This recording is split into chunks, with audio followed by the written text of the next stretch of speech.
So the night opened, and right from the outset, it was clear that John Fetterman was having some severe problems. Here's John Fetterman last night. He opens by saying good night to people. Mr. Fetterman, we're going to begin with you. Your political experience includes serving as the mayor of Braddock, a small borough near Pittsburgh, and one term as lieutenant governor. You're running for a seat that could decide the balance of power in Washington. What qualifies you to be a U.S. Senator? You have 60 seconds. Hi, good night, everybody. I'm running to serve Pennsylvania. Good night, everybody. You may have noticed that that's not how you normally open a conversation. It got worse from there. Okay, that was just the outset. Here's John Fetterman last night, who was asked about releasing medical records. And he said, my doctor thinks I can serve. He said, while being completely unable to finish sentences. Again, my Dr. L believes that I'm fit to be serving, and that's what I believe is where I'm standing. That is what I believe is where I'm standing. I'm not sure he knows where he is standing at this point. And it's not mean to point out that the Democrats have decided, and his family has decided, to put this person in front of the public and say that this person is fit to serve in the United States Senate. He's running for an office. You don't get to run for office on the basis that it's mean to deny office to a person who's a stroke victim. That's not how this works. This is the angle Democrats are taking this morning, by the way. The angle the Democrats have taken is that to notice that there is something wrong here is mean. That you are an ableist if you don't think that this person is fit to serve in the United States Senate. That is not a defense to you guys putting up somebody who clearly is not fit to serve in the United States Senate. I mean, here was John Fetterman speaking on minimum wage last night. This is just incoherent. Do you support raising the federal minimum wage to $15 an hour? Why or why not? You have 60 seconds. Yeah, I do. Absolutely. I think it's a disgrace at $7.25 an hour.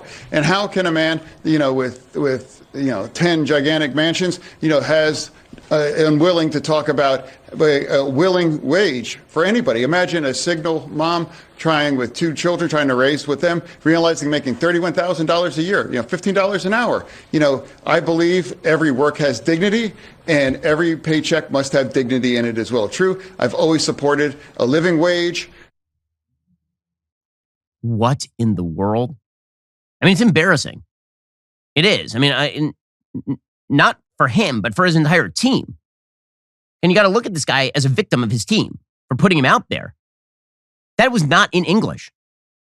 This is a Senate candidate. It got worse and worse. I mean, this was the entire night. This was for like an hour and a half. And here's John Fetterman explaining that things cost too much. How exactly, Mr. Fetterman, do you propose doing that to make it more affordable for families? No, I just believe, making it that much more, it costs too much. And I believe providing the resources to reduce the tuition to allow families to be able to afford it. Oh my God. Really? How do you sleep at night if you're part of his team? I don't understand. I understand you want to win the Senate seat, but you would have been better off if you were his team just making up some bullcrap excuse to not put him in this debate, because this is the most watched debate of the Senate cycle. And you put out a person who cannot get through, forget sentences, phrases. He can't get through phrases.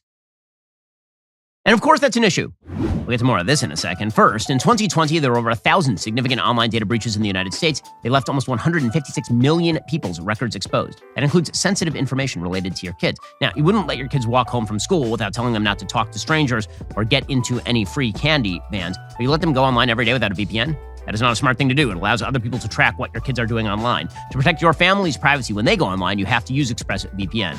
ISPs know every single website you visit.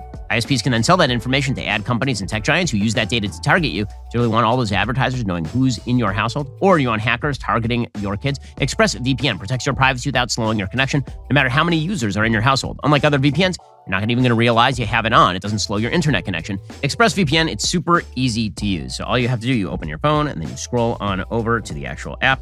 You open it up and then it says right here, it says not connected. But behold, I hit the button and now it's connected, which means my internet activity is protected. No one in your family is too old or too young to figure out how to use it. ExpressVPN engineered all their servers to run only in RAM. All user data gets wiped on every reboot, making it impossible for their VPN servers to keep logs of their users who couldn't store your family's info even if they wanted to. So, secure your family's online activity by visiting expressvpn.com/Ben Shapiro Show today. Use my link and get an extra 3 months for free. expressvpn.com/Ben Shapiro Show. That's expressvpn.com/Ben Shapiro Show. This morning, you have Democrats out there who are trying to claim, well, ignore the fact that he can't speak English or process language. Ignore that fact. After all you really need is for him to say yay or nay. This is really what they're trying to. Here was an MSNBC guest last night trying to talk her way through this thing. Fetterman's campaign is hoping to turn his sort of vulnerability into an asset here. Do you think he did so on the debate stage tonight? I think it's tough to say whether or not it will wind up being an asset with voters, but it was certainly an example of such remarkable transparency, the opposite of what the Oz campaign has sort of asserted, which is that he's somehow hiding something about his health.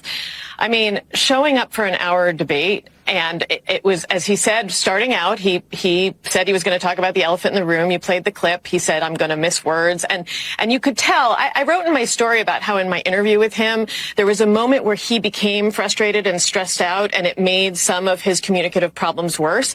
And I think that this context, and what you described as the insanely high stakes of this election, this single debate, clearly this was a candidate who was feeling stress, and there was such intense scrutiny, often ableist scrutiny, on how he was going to communicate. Ableist. And he just did a debate in front of, the nation.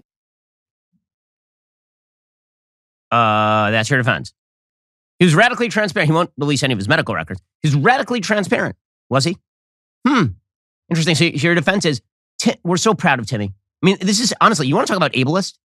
How about the idea that everybody in America is supposed to just wink and nod at the fact that the person can't speak English properly?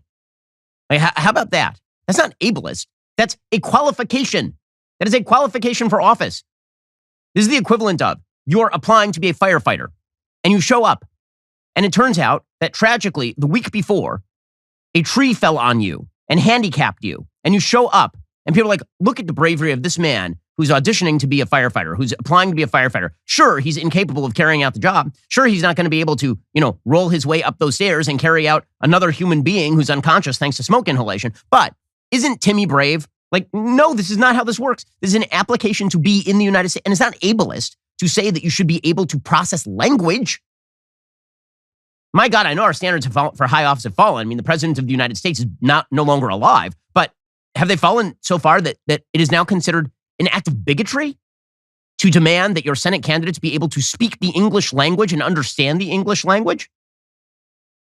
I mean, Fetterman, it was like this all night long. It was so awkward. But the worst moment for Fetterman is when he was asked about his statements on fracking. So Fetterman has a very long history of saying that he opposes fracking. In the state of Pennsylvania, it's a big deal because oil shale is a big thing, right? Fracking is enormous. All of Western Pennsylvania's economy largely is based on the fracking industry. And Fetterman has spent his career opposing the fracking industry. And now he's reversed himself. So he was asked about that. And, honestly, it's in the same way that it's kind of gut-churning to watch Joe Biden go through a speech. It is so much worse to watch Fetterman. It is so much worse. It's not just awkward. It's difficult. It is physically difficult to watch John Fetterman in debate. Just a second, Mr. Oz. I do want to clarify something. You're saying tonight that you support fracking, that you've always supported fracking, but there is that 2018 interview that you said, quote, I don't support fracking at all. So how do you square the two? I do support fracking, and I support fracking, and I do support fracking. First of all, he's lying. But put aside the fact that he's lying. He's a human being. It's hard to watch that. It's very difficult. Alrighty, the rest of the show is continuing now. You're not going to want to miss it. We'll be getting into what Republicans are about to do in the House. The answer is they're going to win a lot of seats. Plus, Joe Biden is doing COVID emergency on, COVID emergency off. If you're not a member, click the link in the description and join us.